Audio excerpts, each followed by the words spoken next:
ഹരിയാനയിലെ നൂഹിൽ നിന്ന് ഞെട്ടിക്കുന്നൊരു വാർത്ത കേൾക്കുന്നു എന്ന് പറയുന്നല്ലോ. നമ്മുടെയൊക്കെ വീടുകളിൽ സ്ത്രീകളും കുഞ്ഞുങ്ങളും ഉണ്ടല്ലോ. അതെ, സ്ത്രീകളെയും കുഞ്ഞുങ്ങളെയും പുറത്ത് കാണിക്കാതെ ഒളിപ്പിക്കേണ്ടി വരുന്ന അവസ്ഥ ഓർത്തിട്ടുണ്ടോ? ദയനീയമാണ്. കുഞ്ഞുങ്ങൾ മുതൽ 3-4 വയസ്സുള്ള കുഞ്ഞുങ്ങൾ മുതൽ മുതിർന്ന സ്ത്രീകൾ വരെ പുറത്തിറങ്ങാൻ ഭയപ്പെടുന്നു. മറ്റുള്ളവർ കാണാതിരിക്കാൻ വേണ്ടി അവരെ ഒളിപ്പിക്കുന്നു. എന്നിട്ട് വീടുകളിലെ ജനലുകൾ മുഴുവൻ മറയ്ക്കുന്നു. അകത്ത് സ്ത്രീകളുണ്ടെന്ന് പുറത്തൂടെ പോകുന്നവർ കാണരുത്. നമ്മുടെ രാജ്യത്ത് ഹരിയാനയിൽ മേവാത്ത് നൂഹിനടുത്തുള്ള സ്ഥലമാണ്. നൂഹ് എന്ന് പറയുന്നത് കഷ്ടിച്ച് 13% മാത്രം ഹിന്ദുക്കളുള്ളൊരു നാട്. അവിടുത്തെ ഹിന്ദു കുടുംബങ്ങളുടെ അവസ്ഥയാണ് ഈ പറയുന്നത്. ഇത് നമ്മളുണ്ടാക്കി പറയുന്നതല്ല. ഹിന്ദിയിലെ പ്രശസ്തമായ പത്രമാണ് ദൈനിക് ഭാസ്കർ. ദൈനിക് ഭാസ്കർ ദിനപത്രം കഴിഞ്ഞ ദിവസം പ്രസിദ്ധീകരിച്ച വാർത്തയാണ്. ഇങ്ങനെ ഒരു സംഭവം ഉണ്ട്. മേവാത്തിലും നൂഹിലുമൊക്കെ ഇങ്ങനെ ഉണ്ടെന്നറിഞ്ഞിട്ട് നൂഹിൻ്റെ ഒരു വിശേഷം ഞാൻ അവസാനം പറയാം. നൂഹിനെക്കുറിച്ച് അപ്പോൾ നിങ്ങൾക്ക് ചിത്രം പൂർണ്ണമായി മനസ്സിലാവും. അവിടെ ഇങ്ങനൊരു വിശേഷമുണ്ടെന്ന് പറഞ്ഞ് 2 വനിതാ ജേർണലിസ്റ്റുകളെ ദൈനിക് ഭാസ്കർ മേവാത്തിലേക്ക് അയച്ചു. അവരിങ്ങനെ മേവാത്തിലൂടെ നൂഹിലൂടെ പലയിടത്തും സഞ്ചരിച്ചിട്ട് അവരുടെ അനുഭവങ്ങൾ അവർ ദൈനിക് ഭാസ്കറിൽ പ്രസിദ്ധീകരിച്ചു. ഇത് വേറെ ഏതെങ്കിലും നാട്ടിൽ UP-യിലോ ഗുജറാത്തിലോ ആയിരുന്നെങ്കിൽ വലിയ വാർത്തയായനെ. പക്ഷേ ഹരിയാനയിലും വലിയ വാർത്ത ആയനെ. കാരണം ഒളിപ്പിക്കുന്നത് ഹിന്ദുക്കളല്ലായിരുന്നെങ്കിൽ. ഹിന്ദുക്കൾ ഒളിപ്പിക്കുന്നു എന്നുകൊണ്ട് വാർത്തയല്ല. കാരണം ഹിന്ദുക്കൾ ആർക്ക് വേണം?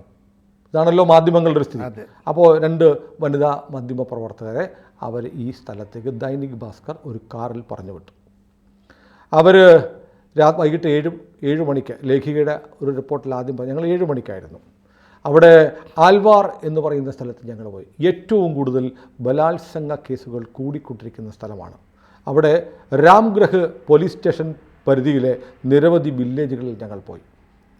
അസ്വസ്ഥതയും ഭയവുമായിരുന്നു അവിടെ എല്ലാം കണ്ടത്. വിരാട് നഗറിൽ നിന്നും സരിസ്കയിലേക്കുള്ള യാത്ര ഞങ്ങൾ അങ്ങനെ പോയിക്കൊണ്ടിരിക്കുകയാണ്. കുട്ടികളുടെ വസ്ത്രം ഉണക്കാൻ പുറത്ത് തൂക്കിയിട്ടിരിക്കുന്നത് ഞങ്ങൾ കണ്ടു. വണ്ടി നിർത്തി. എന്നിട്ട് ആ വീട്ടിലേക്ക് ഞങ്ങൾ ചെന്നു. അവിടെ ചെന്നപ്പോൾ അമ്മൂമ്മ പറഞ്ഞു, ഈ ഉണക്കിയിട്ടിരിക്കുന്നത് മുഴുവൻ ആൺകുട്ടികളുടെ വസ്ത്രമാണ്. എല്ലാ വീടുകളിലും ഇങ്ങനെ ആൺകുട്ടികളുടെ വസ്ത്രം മാത്രമാണ് ഉണക്കിയിട്ടിരിക്കുന്നത്. ഇതെന്താണ്, ഇവിടെ ഒന്നും പെൺകുട്ടികളില്ലേ? അപ്പോൾ ആ ഒരു വീടിൻ്റെ അമ്മൂമ്മ പറഞ്ഞു, എനിക്ക് 1 മുതൽ 14 വയസ്സ് വരെ പ്രായമുള്ള 4 പേരക്കുട്ടികളുണ്ട്. പക്ഷേ അവരെ ഒന്നും ഞങ്ങൾ ആൺവേഷം ധരിപ്പിക്കില്ല. പെൺവേഷം ധരിപ്പിക്കില്ല. ആൺകുട്ടികളുടെ വേഷമേ ധരിപ്പിക്കും. കാരണം ഇവരുടെ വസ്ത്രമൊക്കെ ഉണക്കാനിടുമ്പോൾ ഇവിടെ പെൺകുട്ടികളുണ്ടെന്നറിഞ്ഞാൽ പിന്നെ ആ പെൺകുട്ടികളെ തട്ടിക്കൊണ്ടു പോകും. വീട്ടിൽ കയറി ആക്രമിക്കും, പുറത്ത് കണ്ടാൽ ആക്രമിക്കും. അതുകൊണ്ട് ഞങ്ങളുടെ വീടുകളിൽ പെൺകുട്ടികളില്ല എന്ന് കാണിക്കാൻ വേണ്ടി ഞങ്ങൾ വസ്ത്രം പോലും ഉപയോഗിക്കുന്നത് ആൺകുട്ടികളാണ്. അവരെ പുറത്ത് വിടുമ്പോഴും ആൺകുട്ടികളെ പോലെ വേഷം ധരിപ്പിക്കും, മുടിവെട്ടിക്കളയും. എന്നിട്ട് ആൺകുട്ടികളെ പോലെ വസ്ത്രം ധരിച്ച് പുറത്ത് കൊണ്ടുപോകത്തേയില്ല, പോകേണ്ടി വന്നാൽ അങ്ങനെയാണ് കൊണ്ടുപോകുന്നത്. ഇത് അപ്പോൾ ഇവർ പറയുകയാണ്, ഈ വനിതാ ജേർണലിസ്റ്റുകൾ പറയുകയാണ്, തിജാറ എന്ന് പറയുന്നൊരു വില്ലേജിൽ പോയി. ഈ തിജാറ വില്ലേജിലും ഇതേ അനുഭവം ഉണ്ടായി. താനാഗസിയിലേക്കുള്ള വഴിയെ ഞങ്ങൾ ഇങ്ങനെ പൊക്കോട്ടെ. താനാഗസി എന്ന് പറയുന്ന സ്ഥലത്തേക്ക് ഞങ്ങൾ പോവുകയായിരുന്നു. അപ്പോൾ മാർക്കറ്റിൽ, അവിടെ ചെറിയ മാർക്കറ്റുണ്ട്. ആ മാർക്കറ്റിൽ സ്ത്രീകളുടെ വസ്ത്രം വിൽക്കുന്ന കടയൊന്നുമില്ല. എല്ലായിടത്തും ഷൂ വിൽക്കുന്നുണ്ട്, ആണുങ്ങളുടെ ഉടുപ്പ് വിൽക്കുന്നുണ്ട്, ആണുങ്ങൾക്ക് വേണ്ടുന്ന സാധനങ്ങൾ വിൽക്കുന്നു. പെണ്ണുങ്ങൾക്ക് വേണ്ടുന്നുള്ള, സ്ത്രീകൾക്ക് വേണ്ടുന്ന വസ്ത്രവും മറ്റ് സാധനങ്ങളും വിൽക്കുന്ന കടകളൊന്നുമില്ല. അപ്പോൾ അന്വേഷിച്ചു, ഇവിടെ ഒന്നും ഇല്ല. ചോദിച്ചപ്പോൾ പറഞ്ഞു, ഒരു ചെറിയ കട കാണിച്ചു തന്നു. അതൊരു സാരി വിൽക്കുന്ന കടയായിരുന്നു. പക്ഷേ ആ സാരി വിൽക്കുന്ന കടയിൽ വാങ്ങാൻ വന്നിരിക്കുന്ന ആളുകൾ കസ്റ്റമേഴ്സായിട്ട് ഒറ്റ സ്ത്രീയുമില്ല. അത് പുരുഷന്മാർ വന്നാണ് സാരി വാങ്ങുന്നത്. അത് കഴിഞ്ഞ് വീണ്ടും അവർ മുന്നോട്ട് പോയി. ഒരു സ്ഥലത്ത് കുറേ 3-4 സ്ത്രീകൾ ഒരുമിച്ച് നിൽക്കുന്നു. അവർ ശിരസാകെ മൂടിയിട്ടുണ്ട്, കണ്ണു മാത്രമേ പുറത്ത് കാണുന്നുള്ളൂ. മുസ്ലിം സമുദായത്തിൽപ്പെട്ട സ്ത്രീകളല്ല, അവർ ഹിന്ദുക്കളാണ്. അവരോട് ചോദിച്ചു, ഞങ്ങൾക്കൊരു അത്യാവശ്യം ഒരു സ്ഥലം വരെ പോകണം. ആർക്കാണ് പോകേണ്ടത് ഇവൾക്കാണ്. അപ്പോൾ നിങ്ങളെല്ലാം കൂടെ നിൽക്കുന്നത്? അല്ല, അവൾക്ക് ഒറ്റയ്ക്ക് പോകാൻ പറ്റാത്തതുകൊണ്ട് ഞങ്ങൾ കൂട്ടമായിട്ട് പോവുകയാണ്. ഞങ്ങൾ 5 പേരുണ്ട്, ഒരു ഓട്ടോറിക്ഷ വരാൻ നിൽക്കുകയാണ്. ഒറ്റയ്ക്ക് പോകാൻ പാടില്ല. ഞങ്ങളുടെ മുഖം കണ്ട് ഞങ്ങളെ ഐഡൻറ്റിഫൈ ചെയ്യാതിരിക്കാൻ ഞങ്ങൾ കണ്ണു മാത്രം കാണിച്ച് പുറത്ത് നിൽക്കുകയാണ്. ഓട്ടോറിക്ഷ ഇപ്പോൾ വരും എന്ന് പറഞ്ഞ് ഓട്ടോറിക്ഷക്കാരനെ കാത്ത് ഭയന്ന് വിറച്ചു നിൽക്കുകയാണ് ഒരു കൂട്ടം പെണ്ണുങ്ങൾ, ഒരു കൂട്ടം സ്ത്രീകൾ. അതും ഈ പത്രത്തിൽ എഴുതിയിട്ടുണ്ട്. ഇനി മണ്ടരി എന്ന് പറയുന്ന വില്ലേജാണ് അവരടുത്തത് പോയത്. അവിടെയും തത്തുല്യമായ അനുഭവങ്ങളാണ്. അതായത് ഏറ്റവും കൂടുതൽ പോക്സോ കേസുകൾ റിപ്പോർട്ട് ചെയ്തിട്ടുള്ള വില്ലേജാണ് ഈ മണ്ടരി വില്ലേജ്. പുറത്തു നിന്ന് അവിടെ ഉണ്ടല്ലോ മണ്ടരി വില്ലേജിൽ ഏറ്റവും കൂടുതൽ കുഞ്ഞുങ്ങളെ പീഡിപ്പിക്കുന്ന കേസുകൾ ഏറ്റവും കൂടുതൽ ഈ മണ്ടരി വില്ലേജിലായതുകൊണ്ട് ആ വീടുകളുടെയൊക്കെ ജനലെല്ലാം അവർ അടച്ചു. പുറത്തു നോക്കിയാൽ വീട്ടിനകത്ത് ആരുണ്ടെന്ന് അറിയാൻ പാടില്ല. പുരുഷന്മാരുടെ വസ്ത്രം മാത്രമേ പുറത്തുണക്കുള്ളൂ. സ്ത്രീകളുടെയൊക്കെ അലക്കി അവർ വീടിനുള്ളിലാണ് ഉണക്കുന്നത്. അവിടെ സ്ത്രീകൾ ഉണ്ടെന്നറിഞ്ഞാൽ ആ വസ്ത്രം നോക്കിയിട്ട് ധരിക്കുന്ന ആളുടെ പ്രായം നോക്കി ആക്രമിക്കാൻ ആൾ വരും. അവിടെ അശോക് ശർമ്മ എന്ന് പറയുന്ന ഒരാൾ പറഞ്ഞു, 5 വയസ്സുള്ള കുഞ്ഞുങ്ങൾ പോലും അവിടെ സുരക്ഷിതരല്ല. ഡോക്ടർ രവി മാത്തൂർ എന്ന് പറയുന്ന ഒരാൾ അവിടുത്തെ റിട്ടയർഡ് സീനിയർ മെഡിക്കൽ ഓഫീസറാണ് ഈ മണ്ടരി വില്ലേജിൽ. രവി മാത്തൂർ പറഞ്ഞതായിട്ട് ദൈനിക് ഭാസ്കർ റിപ്പോർട്ട് ചെയ്യുന്നു. ഓരോ വർഷവും 100 കണക്കിന് റേപ്പ് കേസുകളാണ് ഇവിടെ നടക്കുന്നത്. അദ്ദേഹം ഡോക്ടറാണ്. ഇദ്ദേഹത്തിൻ്റെ അടുത്ത് ഡോക്ടറെ അടുത്ത് വന്നിട്ടുണ്ട്. സീനിയർ മെഡിക്കൽ ഓഫീസറാണ്. മൃഗങ്ങളെ പോലും വെറുതെ വിടുന്നില്ല ഇവിടെ. അത്തരം സംഭവങ്ങളും ഉണ്ടായിട്ടുണ്ട്.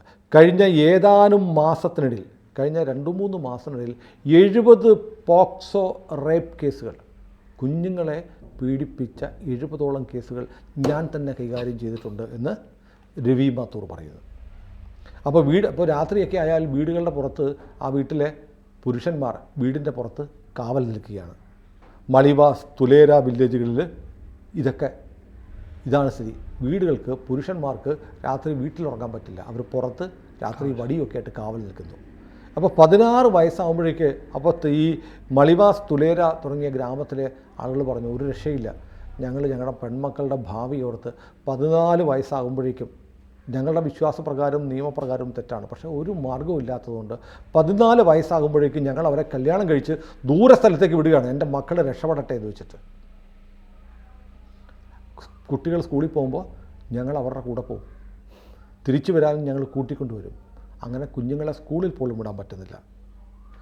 അപ്പോൾ ഈ മാധ്യമപ്രവർത്തകർ പിന്നീട് നന്ദഗാവൻ, രാംഗ്രഹ, ബാഹറിലെ തീഹാര മത്സ്യ ഇൻഡസ്ട്രിയൽ ഏരിയ തുടങ്ങിയ സ്ഥലങ്ങളിലൊക്കെ പോയി അവിടെയൊക്കെ വലിയ തോതിൽ ബലാത്സംഗ കേസുകളുണ്ട്. അപ്പോൾ അവിടുത്തെ പ്രാദേശികവാസികൾ ഈ മാധ്യമപ്രവർത്തകരോട്, 2 വനിതകളാണ് പറഞ്ഞത്, നിങ്ങളിവിടെ നിൽക്കല്ലേ, നേരെ ഇരുട്ടി വരികയാണ്, എത്രയും വേഗം പോണേ എന്ന് പറഞ്ഞു. ഇവർ പോയി. അപ്പോൾ ഇത് നോക്കൂ, ഇത് ആഫ്രിക്കൻ രാജ്യത്തിലല്ല, നൈജീരിയയിൽ ബക്കോ ഹറാമിൻ്റെ ഭീഷണിയുള്ള സ്ഥലത്തല്ല ഇത് നടക്കുന്നത്. ഇന്ത്യയിൽ BJP ഭരിക്കുന്ന സംസ്ഥാനത്ത്, BJP അവിടെ ഭരിക്കുന്നത് അവിടെയുള്ള നൂഹ് എന്ന് പറയുന്ന ജില്ലയിലാണ്. ഈ നൂഹ് എന്ന ജില്ലയെക്കുറിച്ചുകൂടെ പറഞ്ഞിട്ട് നമുക്ക് അവസാനിപ്പിക്കാം. ഇതിനൊരു തീരുമാനം വന്നിട്ടുണ്ട്, അതും പറയാം. നൂഹ് എന്ന ജില്ലയിൽ ജൂലൈ 2023 നൂഹ് നമ്മുടെ മാധ്യമങ്ങളിൽ ചർച്ചയായിരുന്നു. നൂഹിൽ വലിയ തോതിൽ ഹരിയാന പോലീസ്, ഹരിയാന ഭരണകൂടം ബുൾഡോസർ ഉപയോഗിച്ച് കടകളും കെട്ടിടങ്ങളുമൊക്കെ തകർക്കുന്നു എന്ന് വാർത്ത വന്നിരുന്നു. ഇവിടുത്തെ ചില സംഘടനകൾ, ചില മതസംഘടനകൾ അതിൽ പ്രതിഷേധിക്കുകയും ചെയ്തു. എന്താ കാര്യം എന്നറിയോ? ജൂലൈ മാസത്തിൽ നൂഹിൽ ബ്രിജ് മണ്ഡൽ ജലാഭിഷേക ഘോഷയാത്ര എന്ന് പറഞ്ഞ ഒരു ഹിന്ദു ഘോഷയാത്ര നടന്നു. അവിടെ കഷ്ടിച്ച് 15% ആണ് അല്ലല്ല ഹിന്ദുക്കൾ. 15% ഹിന്ദുക്കളല്ല, ഹിന്ദുക്കളും ക്രിസ്ത്യാനികളും സിഖുകാരും എല്ലാം കൂടെ ചേർന്ന് 15% ഉള്ളൂ. അപ്പോൾ അങ്ങനെ ഹിന്ദുക്കളുടെ, അപ്പോൾ 10% കാണത്തുള്ളൂ ഹിന്ദുക്കൾ. ഇവരുടെ ബ്രിജ് മണ്ഡൽ ജലാഭിഷേക ഘോഷയാത്ര നടക്കുമ്പോൾ അതിന് നേരെ ഒരു വിഭാഗം ആക്രമണം നടത്തി. 6 പേർ കൊല്ലപ്പെട്ടു. ആ ഘോഷയാത്രയിൽ പങ്കെടുത്ത 6 പേരെ കല്ലെറിഞ്ഞും കുത്തിയും വെട്ടിയും കൊന്നു. അവരുടെ വിശ്വാസപ്രകാരം ഒരു ക്ഷേത്രത്തിലെ ഉത്സവത്തിൻ്റെ ഭാഗമായിട്ടുള്ള ഘോഷയാത്രയെ ഒരു വലിയ ആൾക്കൂട്ടം ആക്രമിച്ച് കൊന്നു. പോലീസ് നിരോധനാജ്ഞ പ്രഖ്യാപിച്ചു. അവിടെ നമ്മൾ ഉത്തർപ്രദേശിൽ സംബലി പറയുന്നില്ലേ, സംബലിൽ വളരെ ന്യൂനപക്ഷമായിരുന്ന ആളുകളെ കൊന്ന് ഓടിച്ച് അവരുടെ സ്വത്തുവകകൾ കൈക്കലാക്കാൻ 78 സംബലിൽ നടന്നതിന് തത്തുല്യമായ ഒരു നീക്കമാണ് നൂഹിൽ നടന്നത്. പക്ഷേ അപ്പോൾ എന്ത് ചെയ്തു? പോലീസ് വന്ന് നടപടിയെടുത്തു. BJP സർക്കാരാണ് ഭരിക്കുന്നത് എന്നതുകൊണ്ട് കർശന നടപടിയുണ്ടായി. ഈ അക്രമികളായിട്ട് കണ്ടാലറിയുന്ന ആളുകളുടെ പേരിൽ കേസെടുത്തു. മുഴുവൻ അക്രമികളുടെയും കടകളും വീടുകളും അങ്ങ് ഇടിച്ചു നിരത്തി. അങ്ങനെയാണ് നൂഹ് ആദ്യമായി ശ്രദ്ധയിൽപ്പെടുന്നത്. പക്ഷേ നൂഹിൽ പിന്നെയും സ്ഥിതി വളരെ മോശമാണ്. നമ്മൾ ആലോചിച്ചു, നമ്മുടെയൊക്കെ വീട്ടിൽ സഹോദരിമാരുണ്ട്, അമ്മയുണ്ട്, കുഞ്ഞുങ്ങളുണ്ട് അല്ലേ? ഈ കുഞ്ഞുങ്ങളെ പുറത്തു വിടാൻ കഴിയാതെ ഒരു ജനത താമസിക്കേണ്ടി വരുന്നു. നമ്മൾ ഈ സംസാരിക്കുമ്പോൾ കാശ്മീരിൽ ഹിന്ദുക്കളെ കൂട്ടക്കൊല ചെയ്ത അതിൻ്റെ 34-ാം വാർഷികം, അത് കഴിഞ്ഞ് 35-ാം വർഷത്തിലേക്ക് പോകുന്നത് ജനുവരി 19 ഇന്നലെയായിരുന്നു. അതിൻ്റെ പിറ്റേന്നാണ് ഹരിയാനയിൽ നടക്കുന്ന BJP നടക്കുന്ന ഹരിയാനയിൽ നടക്കുന്ന ഈ വാർത്ത ഏതാനും ദിവസം മുമ്പ് ദൈനിക് ഭാസ്കർ റിപ്പോർട്ട് ചെയ്ത് നമുക്ക് പറയേണ്ടി വരുന്നത്. ഇന്ത്യയിലെ ഏതെങ്കിലും പത്രം, ദൈനിക് ഭാസ്കർക്കൊക്കെ നമ്മുടെ നാട്ടിലെ പത്രങ്ങളും മീഡിയയും അവരുടെ ഓൺലൈൻ ഇംഗ്ലീഷ് പേജും ഒക്കെ കാണുന്നുണ്ട്. ആരെങ്കിലും റിപ്പോർട്ട് ചെയ്യുന്നുണ്ടോ? കാരണം ഒന്നേ ഉള്ളൂ, അവിടെ ഇരയാക്കപ്പെടുന്നത് ഹിന്ദുക്കളാണ്. ഈ വാർത്ത വന്നു. അപ്പോൾ ചോദ്യം വരുന്നുണ്ട്, എന്തിനാണ് BJP ഭരിക്കുന്നത്? BJPക്കാർക്ക് പോയി ചത്തൂടെ എന്ന് ചോദിക്കാം. പക്ഷേ അങ്ങനെയാണ് നമ്മുടെ നാട്ടിൽ ചില പ്രദേശങ്ങളിൽ പോലീസിന് പോലും പ്രവേശനമില്ല. അങ്ങനെ ഒരു ജഡ്ജി പറഞ്ഞു, ജഡ്ജിയുടെ അടുത്ത് പോലീസുകാർ പറഞ്ഞു ഞങ്ങൾക്ക് അങ്ങോട്ട് കയറാൻ പറ്റില്ല, അവിടെ പോകാൻ ആളുകൾ സമ്മതിക്കില്ലെന്ന്. ഇപ്പോൾ കർണാടക ഹൈക്കോടതിയിലെ ഒരു ജഡ്ജി ചോദിച്ചു എന്താ അത് പാകിസ്ഥാനാണെന്ന്. ആ ജഡ്ജി ഉടനെ തൂക്കിക്കൊല്ലണമെന്ന് പറഞ്ഞു. അങ്ങനെ ചില സ്ഥലങ്ങൾ നമ്മുടെ നാട്ടിലുണ്ട്. പക്ഷേ നൂഹിൽ മേവാളിലെ ആളുകൾക്ക് നീതി കിട്ടുമെന്ന് മേവാത്തിലെ ആളുകൾക്ക് നീതി വാങ്ങിച്ചു കൊടുത്തിരിക്കുകയാണ് ദൈനിക് ഭാസ്കർ. കേന്ദ്ര ആഭ്യന്തരമന്ത്രി അമിത്ഷാ ഇതിലിടപെട്ടു. അവിടെ റാപ്പിഡ് ആക്ഷൻ ഫോഴ്സിൻ്റെ സ്ഥിരം സെൻറ്റർ അവിടെ സ്ഥാപിക്കാൻ കേന്ദ്ര ആഭ്യന്തര വകുപ്പ് ഉത്തരവിട്ടിട്ടുണ്ട്. അപ്പോൾ ഇന്നോ നാളെയോ ഒക്കെ ആയിട്ട് ഒരുപക്ഷെ നമ്മളിത് പറയുമ്പോഴത്തേക്ക് പെൺമക്കളെ ആൺമക്കളുടെ വേഷത്തിൽ ഒളിപ്പിച്ച് താമസിപ്പിക്കേണ്ടി വരുന്ന, വീടുകളിലെ ജനലിലൂടെ മക്കളെ കാണുന്നത് പോലും തടയാൻ കർട്ടനിട്ടുമൊക്കെ മറയ്ക്കേണ്ടി വരുന്ന മേവാത്തിലെ നൂഹിലെ പാവപ്പെട്ട ഹിന്ദുക്കളെ സഹായിക്കാൻ കേന്ദ്ര ആഭ്യന്തരമന്ത്രിയുടെ നിർദ്ദേശാനുസരണം റാപ്പിഡ് ആക്ഷൻ ഫോഴ്സിൻ്റെ സ്ഥിരം സെൻറ്റർ ഇനി എന്നും അവിടെ ഉണ്ടാവും. കാരണം മറ്റത് 85 ഉണ്ടേ, ഇത് കഷ്ടിച്ച് 15%. അത് ഹിന്ദു മാത്രമല്ല, ഹിന്ദുവും ബാക്കി എല്ലാം കൂടെ കൂട്ടിയാൽ 15% ഉള്ളൂ. അവർക്ക് ജീവിക്കട്ടെ, അവർക്ക് ഓടിപ്പോകാൻ പറ്റുമോ? അതുകൊണ്ട് അവിടെ RAFൻ്റെ സ്ഥിരം സെൻറ്റർ ആരംഭിച്ചു. BJP സർക്കാർ ഇല്ലായിരുന്നെങ്കിലോ? കൂടുതൽ വാർത്തകളും വിശേഷങ്ങളും നിങ്ങളിലേക്ക് എത്താൻ ABC മലയാളം സബ്സ്ക്രൈബ് ചെയ്യുക, ബെൽ ബട്ടണും അമർത്തുക.